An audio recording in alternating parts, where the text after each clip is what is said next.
नमस्कार मित्रों, मैं गौरव सिंह आपका स्वागत करता हूं अपने YouTube channel novels in audio dot Gaurav में। तो मित्रों, शुरू करते हैं मैली चांदी का तीसरा और अंतिम भाग, जो गुलशन नंदा जी द्वारा लिखा गया था। अध्याय 10। इधर चांदी ने दिल को पत्थर बना लिया, उधर राजेश और नीना की मुलाकातें जवान होती गईं। नीना को प्यार की दलदल से बाहर निकालने के लिए उसने उसकी कंपनी के हिस्से भी खरीद लिए। रुपए के लिए उसने चांदी से कहा। उसने तुरंत चेक पर हस्ताक्षर कर दिए।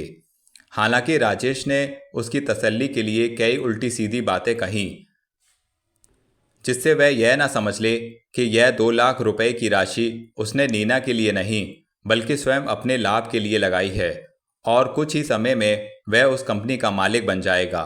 लेकिन नीना ने ऐसा कुछ नहीं सोचा, बल्कि दिल ही दिल से भगवान से यह प्रार्थना करती रही कि राजेश पर यथाशीघ्र वास्तविकता प्रकट हो जाए। वह चेक बैग में रखकर बैंक जाने के लिए तैयार था। चांदी ने नाश्ते के लिए कहा और वह तुरंत मेज पर बैठ गया। वह पास बैठी पति की घबराहट को देखती रही, जो बड़ी तेजी से नाश्ता कंठ से उतार रहा था। उसे आज दोपहर से पहले पहले ही यह 2 लाख की राशि दूसरे बैंक में नीना के नाम जमा करवानी थी और वह पूरी कंपनी की मालिक होने की बात बताना था। चांदी बोली, एक बात कहूँ? हूँ, उसने तेजी से गर्म दूध के घूंट कंठ में उड़ेलते हुए कहा। पांडे जी का पत्र आया था। क्या लिखा है? हरिद्वार में जमीन का प्लॉट उन्होंने देख लिया है। आपका आदेश मिलते ही बात पक्की कर देंगे। भाव भी उचित है, तो इसमें सोचने की क्या बात है। उन्हें लिख दो, तुरंत खरीद लें। लेकिन वहाँ हमारा होना बहुत ज़रूरी है। पिताजी की स्मृति में जो धर्मशाला बनने वाली है, उसकी नींव तो हमें ही अपने हाथों से रखनी चाहिए। ठीक है, जब उचित समझो चली जाना। और आप? मुझे कारोबार के कामों से कहाँ फुर्सत है जो हरिद्वार जा बैठूं। इस नई कंपनी के कारण और भी कितनी ही जिम्मेदारियां बढ़ जाएंगी। लेकिन वह एक दान पुण्य का काम है, उसमें पति पत्नी दोनों का होना जरूरी है, वरना पूजा स्वीकार नहीं होगी। तुम भी क्या दकियानूसी विचार रखती हो? यह 20वीं सदी है। हम पुरानी बातों और परंपराओं के कीड़े नहीं हैं, राजेश ने उपदेशकों के से स्वर में कहा और एक ही सांस में शेष दूध पी गया। और इससे पूर्व कि चांदी अपनी बात की पूरी तरह व्याख्या कर पाती, वह कमरे से बाहर जा चुका था। रुपया समय से पहले जमा करवा दिया गया। सारी कानूनी कार्रवाइयां रघुनाथ को समझाकर राजेश सीधा नीना के यहाँ पहुंचा। वह यह शुभ समाचार सबसे पहले उसी को सुनाना चाहता था और उसे बता देना चाहता था कि जिस राजेश को उसने कभी तुच्छ व्यक्ति समझकर ठुकरा दिया था, आज वही व्यक्ति इतनी बड़ी राशि देकर उसका सर्वस्व खरीद सकता है। आज वह उसके एहसानों तले दब गई है। यह विचार बार बार उसके मन को गुदगुदा रहा था। जो ही उसने नीना के बंगले में प्रवेश कर मोटर रोकी, सामने के दरवाजे से रोजी निकली। रोजी ने बड़ी अधीरता से उससे पूछा, नीना कहाँ है? पिछवाड़े के बगीचे में। राजेश तुरंत पिछवाड़े के बगीचे की ओर चल दिया, जहाँ संगमरमर का एक सुंदर तालाब था, जिसमें नीना दोपहर के बाद तैरने का अभ्यास किया करती थी। तालाब का पानी शांत था और नीना वहाँ नहीं थी। उसने हल्की आवाज़ में नीना को पुकारा और साथ ही साथ चारों ओर दृष्टि डाली। सामने शेख का दरवाज़ा खुला था। शायद वह वहाँ आराम कर रही हो। इस विचार से वह दबे पांव वहाँ पहुँचा और चुपके से भीतर चला गया। उसका अनुमान गलत नहीं था। वह शेख में फर्श पर लेटी आराम कर रही थी। उसे देखकर वह पल भर के लिए झेप गया, क्योंकि नीना के शरीर पर केवल नहाने के वस्त्र थे।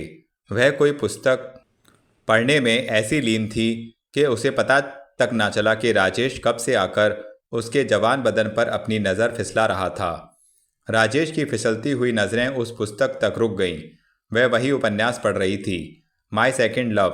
तुरंत ही उसे नीना के शब्द याद आ गए, जो इसी उपन्यास के संबंध में एक दिन उसकी जबान से निकल गए थे। इस उपन्यास के 2 पात्र हूबहू हमसे मिलते हैं। दोनों प्यासे रहते हैं। प्रेम शायद हमेशा प्यासा रहता है। कहीं हम दोनों ही प्यासे ही ना मर जाएं। नीना के इस प्रश्न की याद आते ही उसके दिल में एक टीस सी उत्पन्न हुई और फिर एकाएक उसकी नज़रें नीना की नज़रों से जा टकराईं, जो इस बीच में संभल चुकी थी। राजेश को इस प्रकार सामने देखकर अनायास ही उसके मुंह से निकल गया, आप। राजेश ने मुस्कुराहट उसकी ओर देखकर और कहा। नीना ने तौलिया खींचकर अपने शरीर को ढांपने की असफल चेष्टा की।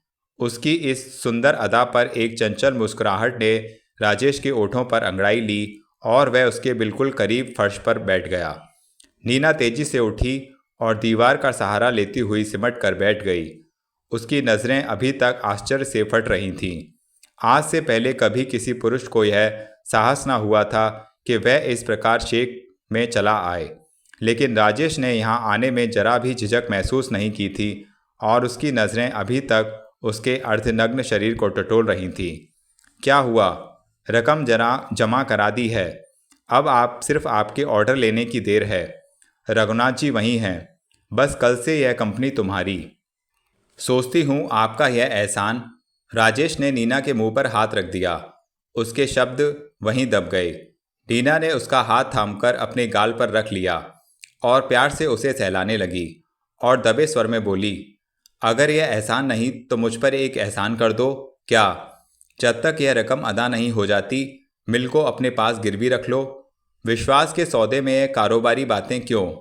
बात तुम्हारी होती तो शायद यह ख्याल ना आता, लेकिन यह रुपया तो तुम्हारी पत्नी का है, लेकिन उसे जब चाहूँ जैसे चाहूँ इस्तेमाल कर सकता हूँ, इतना तो अधिकार है मुझे। लेकिन मुझे क्या अधिकार है उसकी दौलत छीनने का? तुमने यह रुपया छीना नहीं, बल्कि उसने अपनी खुशी से दिया है तुम्हें। जानती हो, जब मैंने उसे उलझन बताई तो उसने क्या कहा? उसने कहा, आप ऐसा क्यों नहीं करते कि कोई सुंदर लड़का तलाश करके नीना की शादी कर दें? क्यों? नीना ने चौंक कर पूछा और पहलू बदलकर बैठ गई। तौलिया बदन से खिसककर नीचे आ चुका था, लेकिन उसे इसकी सुध नहीं थी। राजेश ने लपककर उसके बदन को फिर से इस तौलिए से ढक दिया और रुकते हुए बोला, इससे तुम भी मसरूफ़ हो जाओगी और मिल की देखभाल करने वाला भी आ जाएगा। बाकी रहा 2 लाख, वह शादी का तोहफा भी दिया जा सकता है। यह सब सुनकर नीना तिलमिला उठी, लेकिन उसे नियंत्रण से काम लिया। कुछ क्षणों तक वह चुपचाप बैठी राजेश की ओर देखती रही और फिर एकाएक न जाने क्या सोचकर हंस पड़ी। इसमें हंसने की क्या बात है और यह है कि चांदनी कितनी भोली है। क्यों? वह नहीं जानती कि नीना किस आग में तप रही है, प्रेम की जो उसे मिल नहीं सकता। लेकिन यह सुलगता हुआ प्रेम उस प्रेम से कहीं मजबूत और जवान है जो समाज की जंजीरों में जकड़ा है, जो पैरिसे से खरीदा गया हो और जिसे प्राप्त करने के लिए आदमी को समय की बाट देखनी पड़े। नीना यह सब एक सांस में कह गई।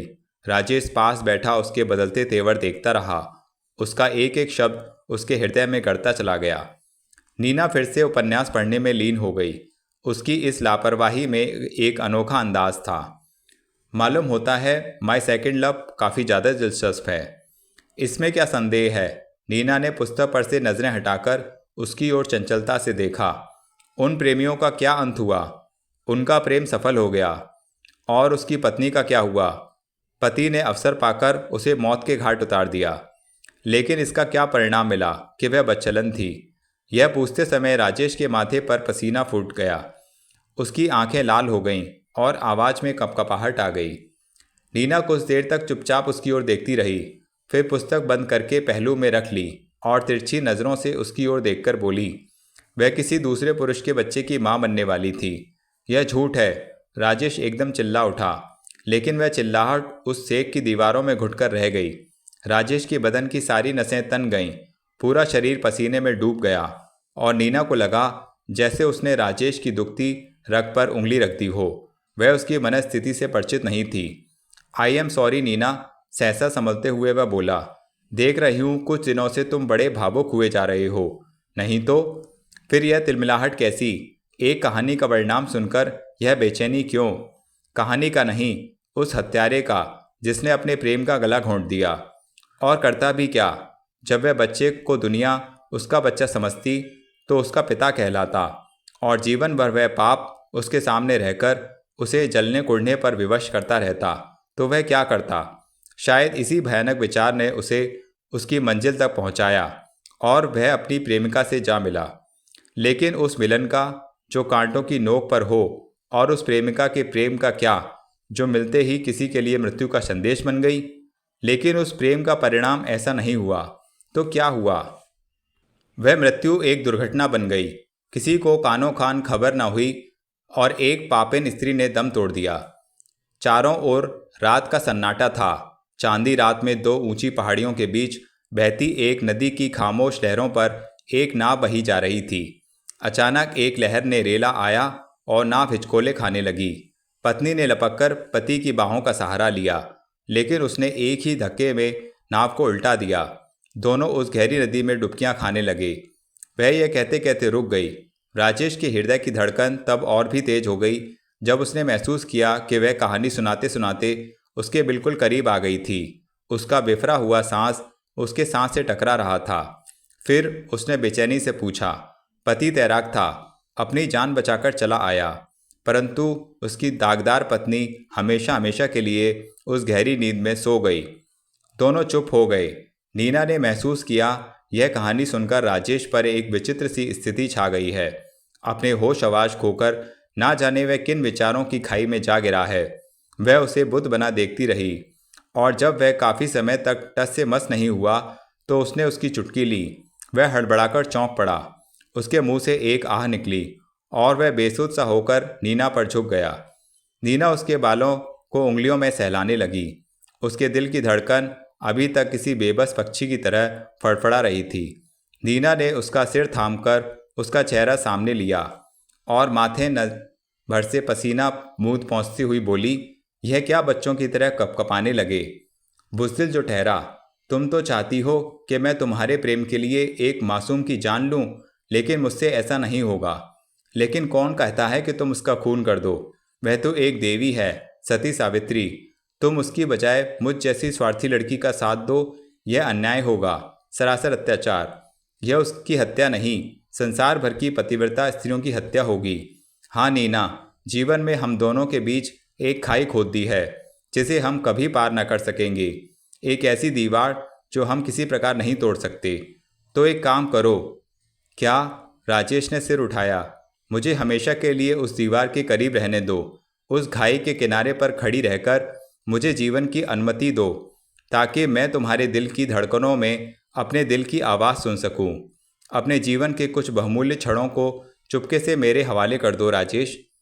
उस मंजिल की तमन्ना किस लिए जो कभी न मिल सके? भले न मिले, लेकिन मैं उसकी आशा में जीना चाहती हूँ।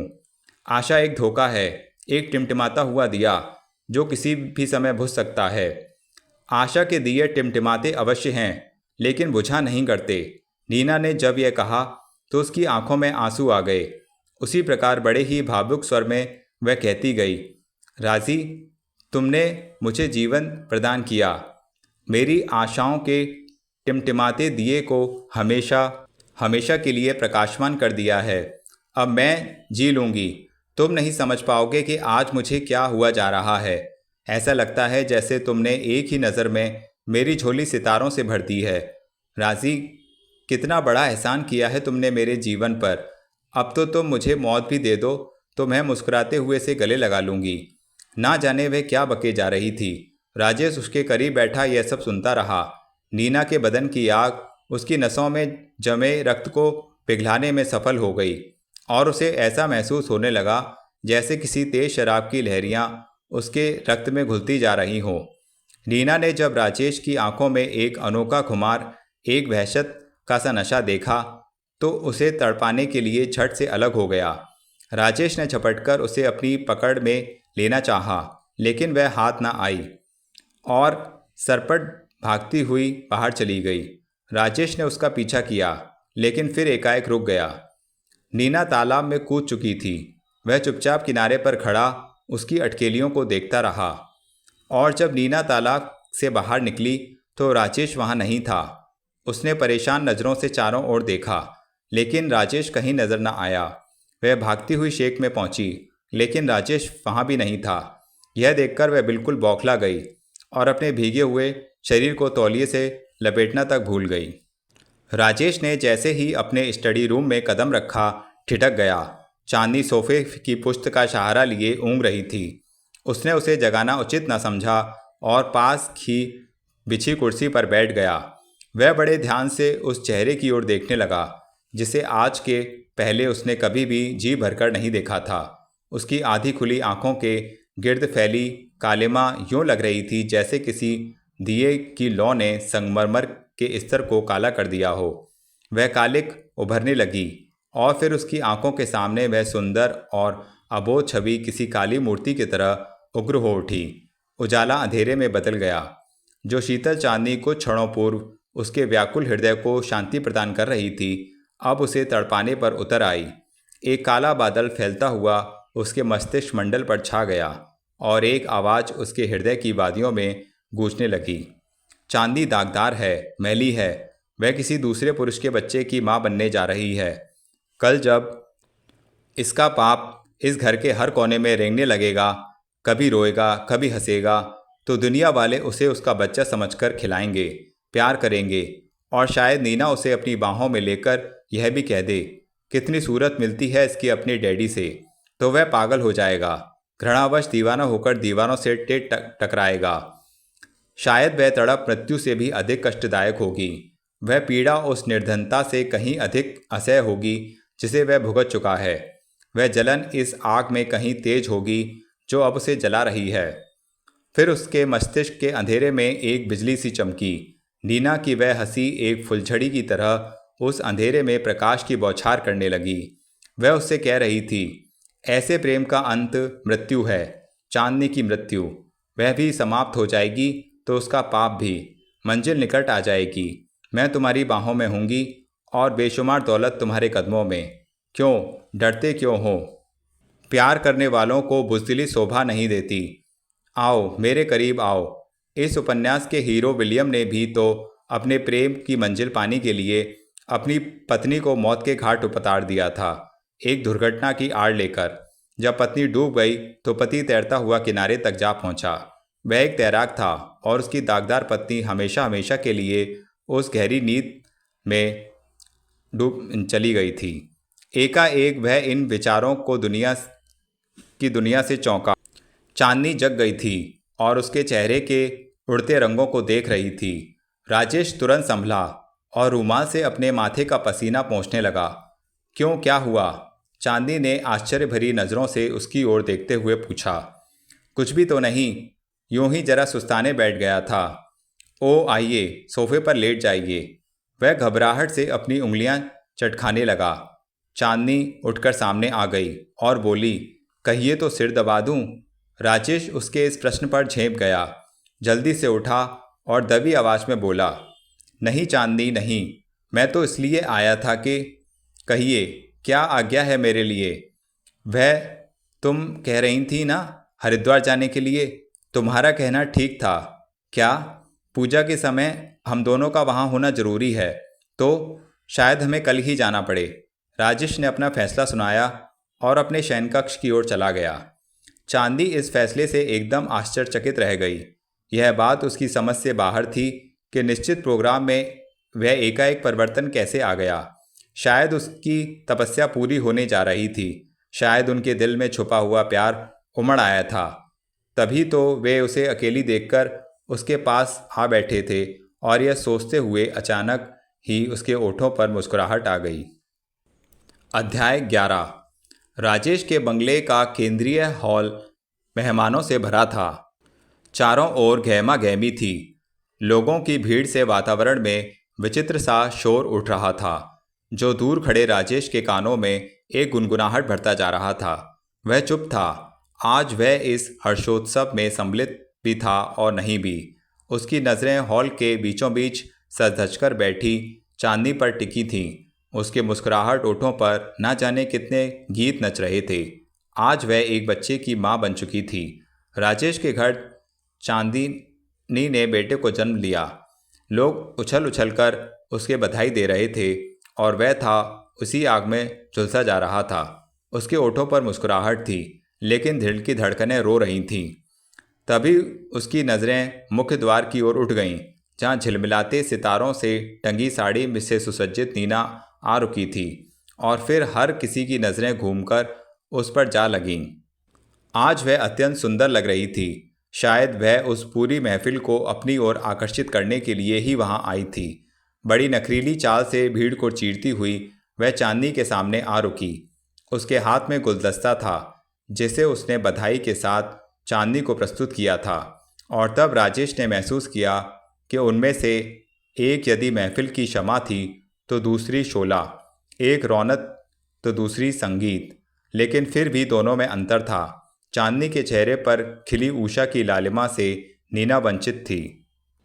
उसने देखा नीना ने बढ़कर चांदनी की गोद से बच्चा ले लिया और अब उसे उठाए उठाए राजेश की ओर बढ़ने लगी है। यह देखकर वह कपकपाने लगा। घबराहट से उसके शरीर से पसीना फूट निकला, टांगें कांपने लगीं। उसने पीछे हटकर दीवार का सहारा ले लिया और उसकी अर्थपूर्ण मुस्कुराहट का निरीक्षण करने लगा, जो मानो पुकार पुकार कर उससे कह रही थी, मैं तुम्हारी मनोदशा को खूब समझती हूँ। और वह उसके बिल्कुल समीप आ गई और बाहों में लिए हुए बच्चे को उचका उचका कर कह रही थी, कितनी सूरत मिलती है आपसे, वही आंखें, वही ओठ, माथा तो बिल्कुल आपका है, रत्ती भर भी तो फर्क नहीं है आप में और आपके बेटे में। और यह कहते कहते नीना ने बच्चे को राजेश की बाहों में देना चाहा। राजेश, जो अब तक किसी प्रकार सहे जा रहा था, बेकाबू हो गया और उसने एक धक्के के साथ बच्चे को परे धकेल दिया। बच्चा ज्यों ही उछलकर नीना की बाहों से अलग हुआ, चांदनी की चीख निकल गई और वह बेतहाशा बच्चे की ओर भागी। उसके साथ ही मेहमानों में भी भगदड़ सी मच गई। चांदनी की इस चीख के साथ ही राजेश की नींद खुल गई। गाड़ी उस समय एक पुल से गुजर रही थी। चांदनी की चीख वास्तव में गाड़ी के इंजन की चीख थी, जो अभी तक उसके कानों को छेदती चली आ रही थी। उसने फटी फटी नज़रों से इधर उधर देखा। चांदनी अपनी सीट पर लेटी सो रही थी। डिब्बे में उन दोनों के सिवा तीसरा कोई नहीं था। देहरादून एक्सप्रेस अपनी पूरी गति से रात के सन्नाटे को चीरती हुई मंजिल की ओर बढ़ी जा रही थी। राजेश एकटक चांदनी की ओर देखे जा रहा था, जो नींद में असाधारण रूप से सुंदर लग रही थी, और उसका मस्तिष्क अभी तक उस स्वप्न का स्वप्नफल ढूंढ रहा था जो कुछ क्षण पूर्व चलचित्र की तरह उसके मानस पटल पर अपना प्रतिबिंब बना चुका था। अभी तक नीना के कहे हुए शब्द उसे जकड़े हुए थे। सामने खिड़की का शीशा खुला था। इधर उधर बिखरी हुई बदलियों ने आज चांद को अपनी काली चादर तले ढांप रखा था, लेकिन रात की स्याही में भी चांदनी का चेहरा निखरा हुआ था। वह आराम की नींद ले रही थी। हवा के झोंके उसके केशों को लहरा लहरा कर और भी स्वप्नमय दृश्य प्रस्तुत कर रहे थे। राजेश की मानसिक उथल पुथल बढ़ती चली जा रही थी। उसके मन में एक विचार ने सिर उठाया कि कौन कह सकता है कि इस सुंदरी की आत्मा प्यासी है, पाप में ओतप्रोत है, और जो उसके जीवन में एक ऐसा तूफान बनकर आई है जिससे उसके मन मस्तिष्क को हिलाकर रख दिया है। यह ठीक है कि उसने स्वयं को जानबूझकर नरक की इस आग में झोंका था, लेकिन इस आग की तपन इतनी असह्य होगी इसका उसे अनुमान नहीं था, और इसलिए आज वह एक निर्णय पर पहुंच चुका था। उसने निर्णय कर लिया था कि वह नरक की इस आग को हमेशा हमेशा के लिए बुझा देगा। उसके हाथों चांदनी का ही नहीं, उसके पापों का भी अंत हो जाएगा, और वह हर संभव ढंग से अपने निर्णय को दृढ़ और दृढ़ करता जा रहा था। हरिद्वार का फासला कुछ और कम हो गया और उसका निर्णय कुछ और दृढ़ हो गया। उसकी नज़रें पूर्ववत पत्नी के चेहरे पर टिकी हुईं। फिर उसने पास पड़े हुए अपने बैग को खींचा और उसे खोलकर उसमें से कांच की वह नकली निकाली जिसमें हाथ भर लंबा सांप था। विष की 2 बूंदें चांदनी को सदैव के लिए अंधेरे में बंद कर देने के लिए पर्याप्त थीं। काफ़ी बड़ी रकम देकर उसने वह सांप प्राप्त किया था। फिर वह अपनी सीट पर से उठा और सरकते हुए चांदनी की सीट पर चला गया। क्षण भर के लिए उसने अपने इर्द गिर्द देखा और फिर धीरे से चांदनी का हैंडबैग खींच लिया। आहट हुई, लेकिन चांदनी की आंख ना खुली। राजेश का साहस बढ़ा और उसने धीरे से चांदनी का बैग खोलकर कांच की नलकी में रखा हुआ वह जहरीला सांप उसमें उड़ेल दिया।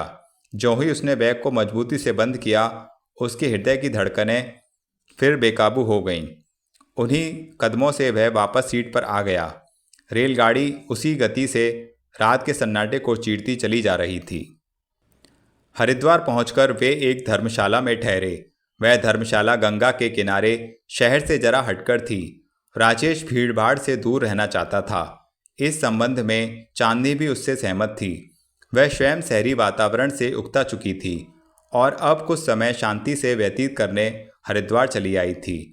इस बीच में चांदनी कई बार अपना बैग खोलने को ही, लेकिन हर बार किसी न किसी कारण से उसकी उंगलियां रुक गईं।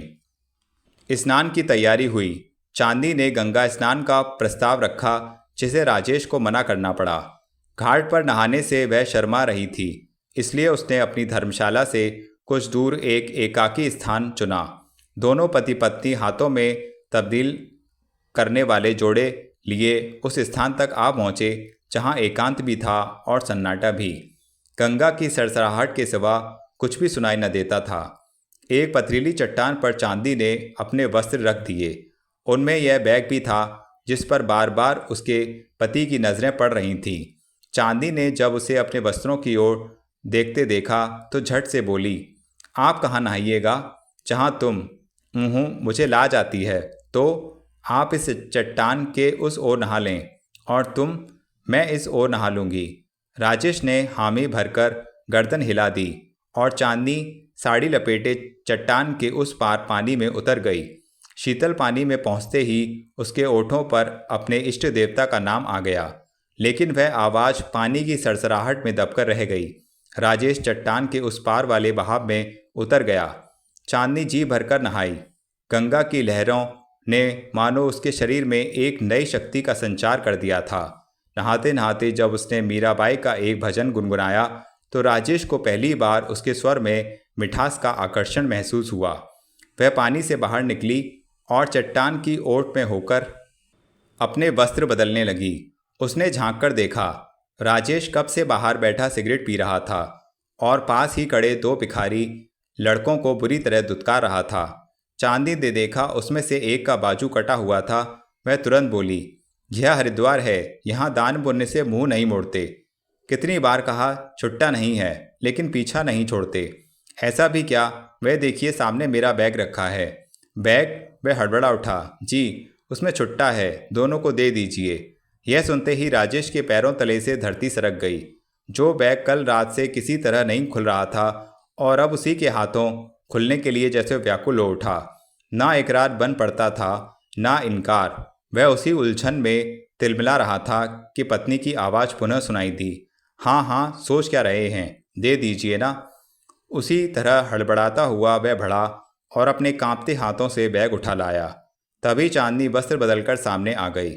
उसे देखकर राजेश की जान में जान आई। उसने अपने आप को काबू में लिया और वह बैग उसकी ओर बढ़ाते हुए बोला। एक चीख के साथ चांदनी का कलेजा धक से रह गया और फिर उसकी नज़रें पति की नज़रों के साथ साथ उन बिफरी चीज़ों पर पड़ी और फिर पत्थरों में रेंगते हुए सांप को देखकर वह पति से चिपक गई। दोनों भिखारी बच्चे भी भय के मारे उछल पड़े। सांप निकल गया। राजेश ने बिखरी चीज़ों और नोटों को उठाया। 5-5 के 2 नोट उन बच्चों को दिए जो दुआएं देते हुए चले गए। राजेश ने देखा चांदनी अभी तक भय से कांप रही थी। वह कभी उस बैग को और कभी उन पत्थरों को देख रही थी जिसमें वह सांप जा घुसा था। राजेश ने बात शुरू की, भगवान का शुक्र है यह बैग तुमने नहीं खोला, लेकिन आप अचानक जो खोला तो नज़र पड़ गया, लेकिन यह इस बैग में आया कैसे? शायद उन पत्थरों में से रेंगता हुआ बैग में जा घुसा हो, लेकिन बैग तो बंद था। जब मैं खोलने गया तो उसकी पूंछ बाहर थी। कभी कभी वह अपने आप को सिकोड़कर बारीक से बारीक दराज में घुस जाता है। चांदनी ने पति की बातों पर विश्वास कर लिया और अपनी चीज़ें समेटकर उसके साथ धर्मशाला की ओर बढ़ी। फिर एकाएक रुककर बोली, एक बात मानिएगा? कहो। गंगा के उस पार देवी का मंदिर है। तुम्हें कैसे मालूम? मैं अपने बाबा के साथ अक्सर हरिद्वार आया करती थी, इसलिए। तब धर्मशाला जाने से पूर्व वहाँ ओहाएं तो अच्छा होगा। ऐसी भी क्या जल्दी है? मेरे मन में ना जाने कैसे कैसे विचार आने लगे हैं। और फिर उस सांप से बचाव शायद माता की ही शक्ति से हुआ। आते ही न जाने कौन सा ग्रह विफर हो गया। बस बस रहने दो अब। हरिद्वार क्या आई हो कि पंडित बन बैठी हो। मौत तो मनुष्य के साथ साए की तरह रहती है, कौन जाने कब उसकी लपेट में आ जाए।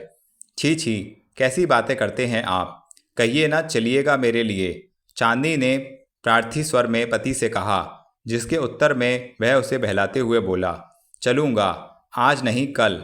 वह क्यों? घटा गहरी होती जा रही है, तूफान का डर है, और फिर शाम को पुरोहित जी भी तो आने वाले हैं। चांदनी की प्रार्थना को राजेश ने मुस्कुराहट और प्यार से टाल दिया और उसे सहारा लिए धर्मशाला की ओर बढ़ गया। चांदनी के हृदय की धड़कन अभी तक बेकाबू हुई जा रही थी। उसके नज़रें उठाकर आकाश की ओर देखा, जो काली घटाओं से घिर रहा था। शायद राजेश उसे जी जान से प्रेम करता है, तभी तो वह उसे उस मामूली से तूफान से भी बचाकर रखना चाहता है। इस बात की कल्पना मात्र से उसकी सारी कपकपाहट दूर हो गई। अध्याय 12। राजेश दूसरे दिन जब बाहर से घूम घाम कर धर्मशाला में लौटा तो कमरे में अंधेरा था। संध्या गहरी हो चुकी थी, लेकिन चांदनी ने अभी तक कमरे की बत्ती नहीं जलाई थी। उसका हाथ बटन दबाने को बढ़ा, लेकिन फिर रुक गया। चांदनी कमरे में मौजूद थी और अपने विचारों में डूबी खिड़की का सहारा लिए खड़ी थी। राजेश उसके विचारों को भंग न करना चाहता था, इसलिए उसने कमरे में अंधेरा ही रहने दिया और दबे कदमों से चलता हुआ उसके पीछे जा खड़ा हुआ। चांदनी को अभी तक उसके आगमन का एहसास नहीं हुआ था। वह उसी तरह चुपचाप खड़ी बाहर की ओर देख रही थी। बाहर चांदनी निखर रही थी और गंगा नदी उसके प्रतिबिंब में यूं झिलमिला रही थी, मानो किसी ने मीलों तक पिघलती हुई चादर बिछा दी हो। न जाने क्या सोचकर राजेश ने चांदनी के कंधे पर हाथ रख दिया। चांदनी के मुंह से एक हल्की सी चीख निकली और वह बिजली की सी तेजी से पलट गई। राजेश की उंगलियां चांदनी की सुराहीदार गर्दन पर लहराकर रह गईं। पति को देखकर उसके हृदय की धड़कन संभली और एक बारीक आवाज़ थरथरा उठी। आप? क्या हो रहा है? यूं ही खड़ी पानी के बहाव को देख रही थी। यह अंधेरा क्यों? कहीं इस बत्ती का बनावटी उजाला बिखरी हुई चांदनी का दृश्य न छीन ले। कितना सुंदर है, कितना मनमोहक है। वह भावनाओं के प्रवाह में बहती हुई कह गई और फिर बत्ती जलाने के लिए मुड़ी। राजेश तेजी से बढ़ा और उसका हाथ थामते हुए बोला, रहने दो। और यह कहते हुए उसने बड़ी चंचल नज़रों से पत्नी की ओर देखा। लेकिन यह अंधेरा कहीं हमारे एकांत का सुंदर दृश्य न छीन ले। हमारे शब्द सुनकर चांदनी के दिल में, चांदनी के मन में एक अनोखी सी गुदगुदी पैदा हुई और वह पूर्ण रूप से भावनाओं की पकड़ में आ गई। पति का हाथ अपने हाथ में लेकर वह प्यार से अपने गालों पर सहलाने लगी। कहाँ थे आप इतनी देर तक? पुरोहित जी के साथ। जगह पसंद आई? बहुत। तुम देखोगी तो तुम्हें भी जरूर पसंद आएगी। कहाँ है? नदी के उस पार, देवी के मंदिर के दाईं ओर। वहाँ से कितनी दूर है? जितना दूर इस समय हम दोनों हैं। राजेश का यह उत्तर सुनते ही चांदनी की आंखों में रुके हुए पानी के हजारों रोशनियां झिलमिला उठीं। आज से पहले उसने पति को कभी इतने निकट से नहीं देखा था। उसका सिर आप ही आप पति की चौड़ी छाती पर जा टिका। राजेश, मुझे कल दिखाइएगा ना? कल क्यों, आज ही। आज इस समय, अब तो रात बढ़ रही है। वह किंचित आश्चर्य से बोली, तो क्या हुआ? रात अपनी ही तो है, फिर मौसम का क्या भरोसा। यहाँ तो मिनटों में घटाएं छा जाती हैं। यूँ भी इस निखरी हुई चांदनी में बड़ा आनंद आएगा, इस शीतल धारा को पार करने में। इन मीठे बोलों के साथ चांदनी का पूरा शरीर लहराता गया। उसे यूँ लगा जैसे आसमान पर चमकते सितारों के झुरमुट में एक साथ हजारों सितारे टूटकर उसकी झोली में आ गिरे हों। जल्दी से तैयार होने के लिए वह बल खाकर बराबर वाले कमरे में चली गई, जहाँ चांदनी के हृदय की धड़कनें जवान हो रही थीं। वहाँ राजेश के दिल की वीरानियाँ भी बढ़ती जा रही थीं और उनमें विषैले और भयानक इरादों के सिवा कुछ भी न बचा था। उसके मानस पटल पर नीना के उपन्यास माई सेकेंड लव के पात्र नृत्य कर रहे थे। एक पहर बाद दोनों नाव में सवार हो गंगा नदी पार कर रहे थे। नाव धीमी गति से लहरों को चीरती हुई दूसरे किनारे की ओर जा रही थी। यह गंगा नदी का वह भाग था जहाँ वह फैलकर अपनी गति धीमी कर लेती है। चांद की शीतल चांदनी अब भी झिलमिल करती लहरों पर यूं सिमटकर रह जाती थी, जैसे नई नवेली दुल्हन झिलमिलाते सितारों से टंगे घूंघट की ओट कर ले। उस मौन रात में दोनों के हृदयों की परस्पर विरुद्ध धड़कनों को यदि कोई चीज काट रही थी तो उस चप्पू की आवाज जो राजेश के हाथों में गतिशील था। एकाएक पानी का एक तूफानी रेला आया और नाव डगमगा गई और उसके साथ ही चांदनी भी दाएं बाएं डोल गई। राजेश के मस्तिष्क में भी एक रेला आया, लेकिन किसी अज्ञात भाव की शक्ति ने उसे तुरंत रोक दिया। वह पत्नी को समाप्त करने से पहले कुछ समय लेना चाहता था। वह उस दुर्घटना को ऐसे सुंदर ढंग से प्रस्तुत करना चाहता था कि चांदनी मृत्यु को गले लगाते लगाते भी यह न जान पाए कि उसमें उसके पति का हाथ है। चांदनी चुपचाप बैठी पति के मुख की ओर निहार रही थी, जो प्रतिक्षण रंग बदल रहा था। घबराहट से उसके माथे पर पसीना फूट आया था। वह टकटकी बांधे उसकी ओर देखे जा रही थी और मन ही मन सोच रही थी कि राजेश भावावेश में आकर उसे यहाँ तक तो ले आया है, लेकिन अब शायद स्थायी साथ के बारे में सोचकर परेशान हो रहा है। राजेश की नज़रें अब पत्नी की नज़रों से टकराईं तो वह झेंप गया। उसे लगा जैसे उसके मन का चोर पकड़ लिया गया हो। उसकी वह घबराहट देखकर चांदनी मुस्कुरा दी। वह टुकुर टुकुर क्या देख रही हो? उसी घबराहट के साथ उसने पूछा। आपका चेहरा। क्यों? पसीने की ये बूंदें चांदनी में कितनी प्यारी लगती हैं, मानो ओस गिर रही हो। यह सुनते ही उसने अपनी घबराहट को मुस्कुराहट में बदलने की कोशिश की और फिर पहलू बदलकर चुपचाप चप्पू चलाने लगा। कुछ क्षणों की चुप्पी के बाद चांदनी बोली, कुछ दिनों से देख रही हूँ बड़े गंभीर रहने लगे हैं आप। नहीं तो, वह हड़बड़ाकर बोला, और इस हड़बड़ाहट में उसके हाथों से चप्पू फिसलते फिसलते बचा। बड़ी मुश्किल से उसने अपने आप को संभाला और प्रश्न का उत्तर देते हुए बोला, तुम्हारा अनुमान गलत नहीं है चांदनी। तो क्या बात है, मुझे न बताइएगा? जब से तुम्हारे बैग में वह सांप निकला है मेरी आत्मा डरने लगी है। वह क्यों?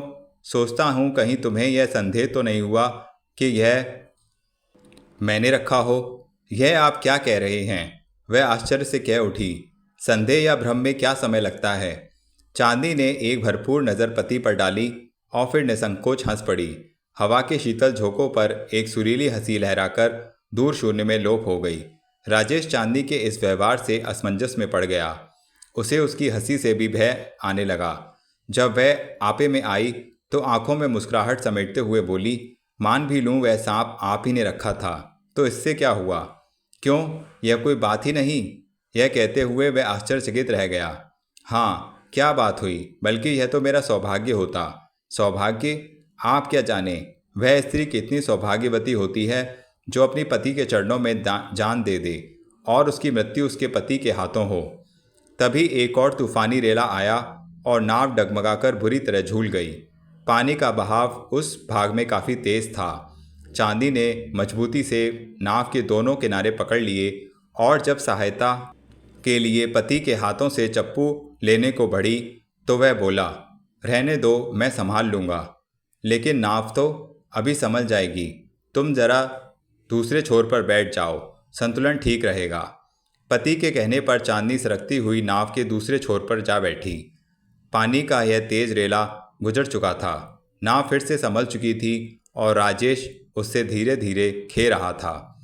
दोनों के बीच फासला भी बढ़ रहा था और खामोशी भी। आखिर चांदी ने उस खामोशी को भंग करते हुए कहा, आप तो मेरी बात पर भी सहम गए, जैसे सचमुच वह सांप आप ही ने रखा हो। छोड़िए, कल देवी के मंदिर में पूजा करेंगे तो यह दहशत भी जाती रहेगी। राजेश ने इस बात का कोई उत्तर नहीं दिया और उसी गति से नाव बढ़ाता रहा। पानी क्षण प्रतिक्षण गहरा होता जा रहा था। नाव का संतुलन भी अब उसी के हाथ में था और वह अवसर मिलते ही चांदी को सदा सदा के लिए गंगा की गोद में सुला सकता था। उसके मानस पटल पर उस उपन्यास के पात्र फिर से नृत्य करने लगे। उपन्यास के नायक विलियम ने भी अपने प्रेम का प्रतिफल पाने के लिए अपनी कुल्टा पत्नी को मृत्यु के हवाले कर दिया था। एक सुंदर दुर्घटना हुई। पत्नी पानी में डूब गई। पति तैराक था, इसलिए किनारे तक जा पहुंचा। किसी को कानो कान खबर ना हुई, किसने जान ली। और आज वह भी जीवन और मृत्यु के कुछ ऐसे धब्बों का प्रदर्शन करने की तैयारी में था। एक बात कहूँ? चांदनी के इस प्रश्न ने उसकी विचार श्रृंखला को भंग कर दिया। वह एक धचके से संभला, जैसे किसी ने गहरी नींद से जगा दिया हो, और बिना सोचे समझे वह कह उठा, कहो। और राजेश ने देखा चांदनी के गाल दूधिया चांदी में नहाए बड़े पवित्र लग रहे हैं। वह अब भी नाव के उस छोर पर बैठी संतुलन स्थापित कर रही थी जो कुछ क्षण बाद उसे गहरे पानी में ले जाने वाला था। लोग अक्सर हरिद्वार आते हैं अपने पाप गंगा मैया में छोड़ने, वह बोली। उसी मुखमुद्रा गंभीर हो गई। अब राजेश भी उसे प्रश्नात्मक नज़रों से देखने लगा। चांदी ने उसके किसी उत्तर की प्रतीक्षा किए बिना फिर से कहना शुरू किया। जी चाहता है मैं भी मन का बोझ हल्का कर लूं। मैं समझा नहीं, आखिर तुम क्या कहना चाहती हो? वही जिसे आप जानते हुए भी अनजान बनना चाहते हैं। शायद उसी अनजानपन के कारण जीवन शांत है। आपका मेरा नहीं, सोचती हूँ आप भी कितने महान हैं। कैसे? आपने आज तक मेरे अतीत को कुरेदने की कोशिश जो नहीं की। अतीत कुरेदने से तो अपने ही घाव हरे होते हैं, लेकिन यह घाव कुरेदा ना गया तो नासूर बन जाएगा। चांदनी के स्वर में दर्द आ बसा था। राजेश मौन नजरों से उसे देखने लगा। ऐसे अवसर पर वह उससे कोई बहस न करना चाहता था। उसकी गंभीर मुद्रा देखकर उसने अपनी मुद्रा बदल ली और कुछ इस प्रकार उसकी ओर देखने लगा जैसे वह उसके हृदय के घावों को देखने के लिए तैयार हो। तभी चांदनी एक ओर झुकी और अपने हाथों में गंगा का पानी लेकर धीमे स्वर में कहने लगी, ना जाने गंगा मैया मेरा वह पाप अपने संग बहा ले जाएंगी या नहीं। मेरा ऐसा पाप जो भगवान के सिवा दूसरा कोई नहीं जानता। राजेश ने देखा चांदनी की आंखों में आंसू उमड़ आए हैं। नज़र टकराते ही लज्जावश उसकी पलकें झुक गईं और जब्त करते करते आंखों के दो मोती गालों पर फिसलते हुए गंगा नदी में डूब गए। राजेश को ऐसा लगा जैसे सचमुच उसका पाप आंसू बनकर गंगा की धारा में जा मिला हो। वह अपने मस्तक को झटककर उसकी राम कहानी सुनने लगा जिसे वह दबे सुर में बयान कर रही थी। वह रात इस रात से बहुत भिन्न थी। आकाश के चांद को गहरी घनेरी घटाओं ने अपने आंचल से छुपा रखा था। वातावरण आंधी की तेज हवाओं से कांप रहा था। तूफान था कि थमने का नाम नहीं ले रहा था। तभी मैं कॉफ़ी की ट्रे लिए मेहमान खाने में दाखिल हुई। रमेश कपड़े बदलने के बाद बिस्तर पर लेट चुका था। मुझे देखते ही मुस्कुराकर बोला, चांदनी, इस तकल्लुफ़ की क्या ज़रूरत थी? तकल्लुफ़ कैसा? मैं जानती हूँ जब तक तुम कॉफ़ी ना पियोगे नींद नहीं आएगी। आजा जो ठहरी। मैंने ट्रे रख दी और रमेश के लिए कॉफ़ी का प्याला तैयार करने लगी। मैंने देखा वह कनखियों से मेरी ओर देख रहा था। मैं लज्जा से झेम गई। जल्दी से कॉफ़ी बनाकर प्याला उसकी ओर बढ़ाया। रमेश ने भी हाथ बढ़ाया और प्याला थामते हुए बोला, तुम ना पियोगी? हूँ, तुम्हें तो इसके बिना नींद नहीं आती। मैंने पी ली तो सारी रात पलक तक न झपका सकूंगी। रमेश ने कॉफ़ी का घूंट भरा और चमक कर बोला, शायद तुम शक्कर डालना भूल गई। मैं अपनी भूल पर पछताई और लपक कर शक्कर लाने को गई। रमेश ने मुझे बाजू से पकड़ लिया और बोला, रहने दो, यूं ही पी लूँगा। बिना शक्कर के? तो क्या तुम्हारे हाथों की बनी कॉफ़ी में शक्कर ना भी हो तो भी चलता है। मैं रमेश की इस बात पर और झेम गई। मुझे उसका यह अंदाज कुछ अच्छा न लगा। फिर भी मैं बिना कुछ कहे कमरे से बाहर चली गई। जब मैं शक्कर लेकर लौट रही थी तो तेज हवा के साथ पानी की फुहार भी गिरने लगी थी। आंगन में से गुजरते हुए मेरे कपड़े जरा भीग गए। मैं तेजी से मेहमान खाने में दाखिल हो गई और रमेश को कॉफ़ी के प्याले में 2 चम्मच शक्कर डाल दी। रमेश ने बैठने का इशारा किया तो मैं उसके पास बैठ गई और वह मेरे बदन को गहरी नज़रों से देखने लगा था। तभी मैंने महसूस किया मेरा साड़ी का भीगा हुआ आंचल मेरे बदन से चिपका जा रहा था। मैंने जरा रुख बदल लिया और रमेश ने मेरी घबराहट को अपने प्रश्न में दबा लिया। तुम तो बिल्कुल भीग गई, बाहर पानी पड़ने लगा है। मैं यह उत्तर देने के साथ ही पल्लू से अपना चेहरा पोंछने लगी।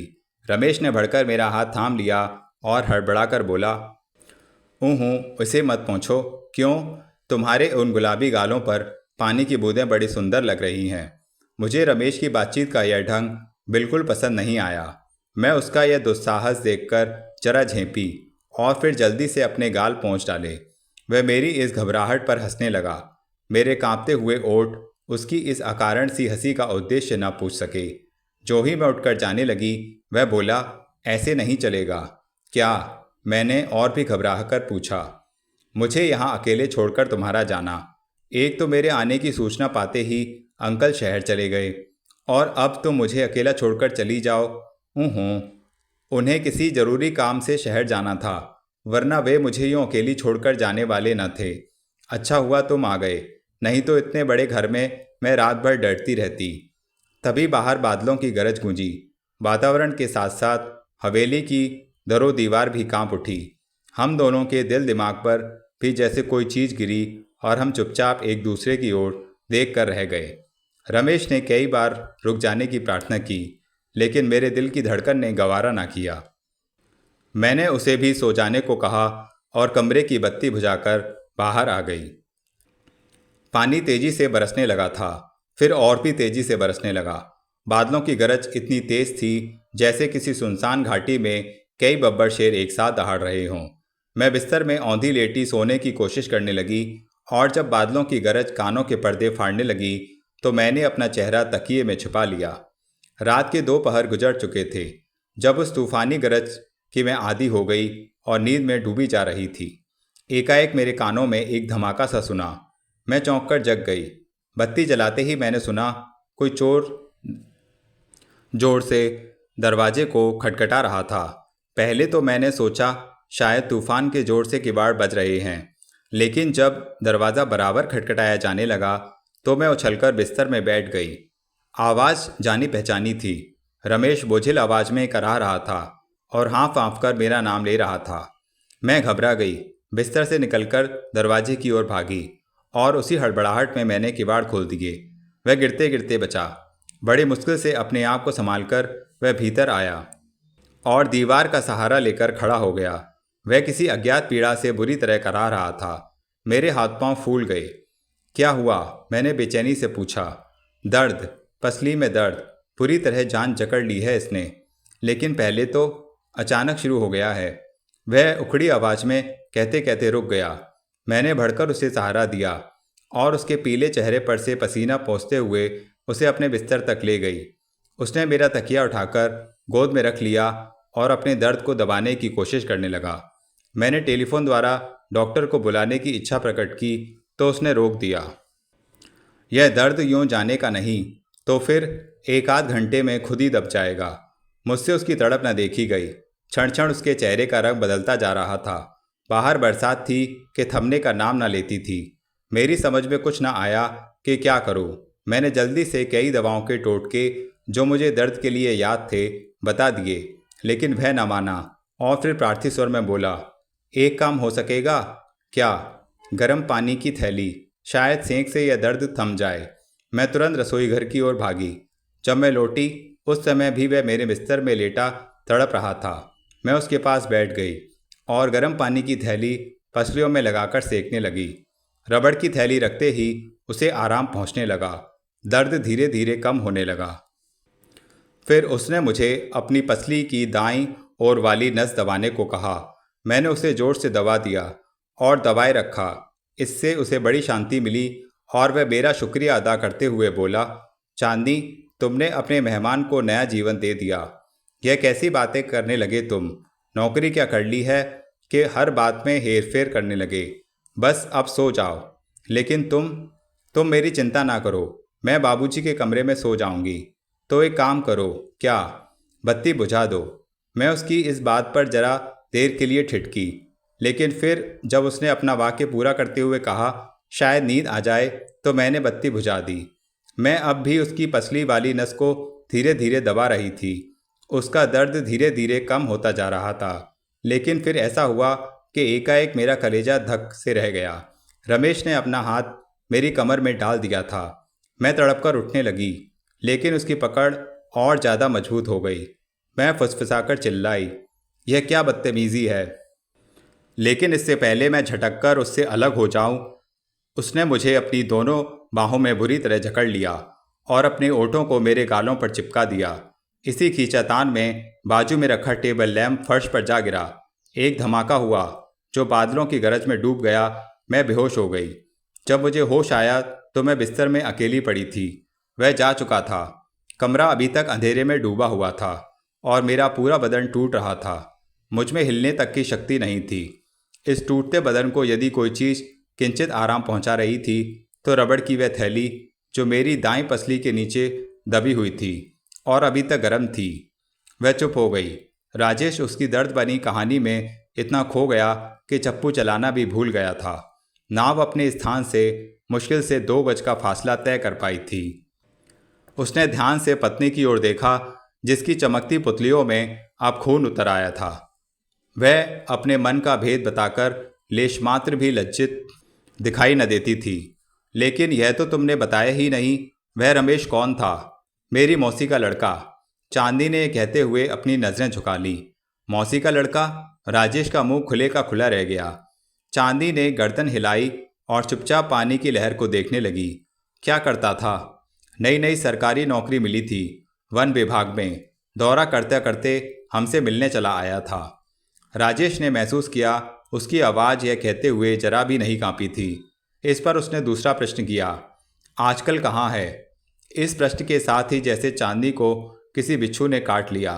तड़पकर लेकिन बड़े ही धीमे स्वर में बोली, दूसरे ही दिन जब वह दौरे पर वनों की ओर जा रहा था, जीप दुर्घटना हो गई और उसने वहीं दम तोड़ दिया। ओह! एक आह भरकर वह कुछ कहते कहते रुक गया। मुझे ऐसा ग्रहण लग गया कि सिवाय मौत के कोई दूसरा रास्ता ना दिखाई देता था। यह तो आप थे जो जीने की इच्छा कर बैठी। लेकिन तुमने पहले क्यों नहीं कहा? आपने मौका ही कब दिया? तब तक नाव बहते बहते पानी के तूफानी बहाव तक आ पहुंची थी। राजेश ने चप्पू के सहारे उसे डोलने से रोका और एक टक पत्नी की आंखों में झांकने लगा। खून उतरकर फिर से गुलाबी मस्ती आ गई थी। उसके हाथ चप्पू पर चलने से कांप रहे थे। उसके भयानक और दृढ़ निश्चय ढीले होते जा रहे थे।